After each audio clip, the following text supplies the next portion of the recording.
سەردانەکەی دۆناڵد ترامپ سەرۆکی ئەمریکا و شاندی یاوەڕ بۆ چین. سەردانێکی سیاسی کلاسیکی بوو، بەڵام لە پشت پەردەوە شتی دیکەی لەخۆگرتە بوو. بە گوێرەی میدیای ئەمریکی داوا لە ئەندامانی شاندی ئەمریکا کرابوو مۆبایلە شەخسیەکانیان لە نێو خاکی چیندا بەکار نەهێنن، لە بریەوە بە شێوەیەکی کاتی مۆبایلی تازە و ئامێری دیکە بەکاربێنن کە لە ڕووی هەڵگرتنی داتاوە سنووردار بێت.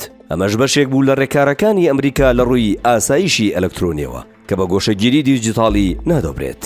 ئەمریکا لەو کاتانەدا دەست بۆ ئەم ڕێکارە دەبات کە ترسی سیخوڕی و چاودێریکردنی ئەلکترۆنی هەبێت لە نێو خاکی وڵاتێکی دیکەدا. ئەم گۆشەگیری دیجیتاڵیە تەنیا لە جۆری ئامێری مۆبایلەکەدا کورد نابێتەوە، بەڵکو درێژ دەبێتەوە بۆ شێوازی گفتوگۆ و بەستنی پەیوەندی لە نێوان ئەندامانی شاندەکەدا. بۆ نمونە بەرپرسانی ئەمریکی کە پێشتر نامەیان لە ڕێگەی ئەپلیکیشنە کۆدکراوەکانەوە بۆ یەکتری دەنارد لە سەردانەکەی چیندا ئەو ڕێگەیەیان لەبەردەست نەبوو. باشترین بژاردەی پەیوەندی نێوانیان بریتی بوو لە یەکتربینینی ڕاستەوخۆ یاخود بەکارهێنانی پارچە کاغەز بۆ ئاڵوگۆڕی بیرڕا لە نێوانیاندا. هەموو ئەمانش بۆ بەرگرتن بوو لە هەوڵی هاکردن و دزەپێکردنی زانیاری. تەنانەت ئەندامانی شاندەکەی ئەمریکا لە چین ڕێگەیان پێنەدەدرا وایفای لە ناوخۆی وڵاتەکە بەکاربێنن و نەشیان دەتوانی USB و شەحنکەرەوەیەک بەکاربێنن کە لی دڵنیانە بن. بە کورتەکەی لە ماوەی سەردانە چەند ڕۆژەکەیاندا بۆ چین تەنیا کەلوپەلەکانی خۆیان بەکاردێنا و بە هیچ شێوەیەک پشتیان بە ژێرخانی ئەلکترۆنی ئەو وڵاتە